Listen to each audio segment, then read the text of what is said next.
மேமாத்தூர் கிராமத்துலேருந்து பேசுகிறோம். கிட்டத்தட்ட சுமார் 6-7 மாதமாக பாலம் கட்டுவதாக சொல்லியிருக்காங்க. ஆனால் இது வரைக்கும் எந்த ஒரு முதற்கட்ட நடவடிக்கை தமிழ்நாடு அரசுலேருந்து எடுக்கலை. கிட்டத்தட்ட நல்லூர் அரசு மேல்நிலைப் பள்ளியில் கிட்டத்தட்ட ஒரு 60லேருந்து 70 மாணவிகள் படிக்கிறாங்க.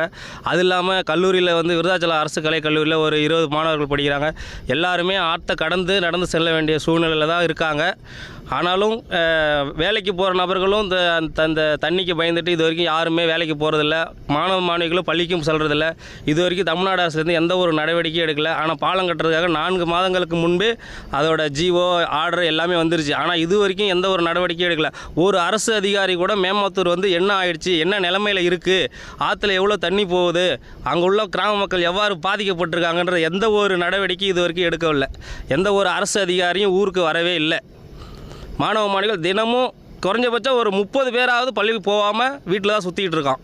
6ஆம் வகுப்புலேருந்து 12ஆம் வகுப்பு வரைக்கும் படிக்கிற மாணவர்கள் எல்லாமே வீட்டில் தான் சுற்றிட்டு இருக்கான். கேட்டால் ஆற்றுல தண்ணி வருது, அதனால் நான் போக முடியல, என் உயிருக்கு ஆபத்தான இல்லை, நான் எப்படி பள்ளியிடம் போவேன்னு வீட்டில் சண்டை பிடிக்கிறான்.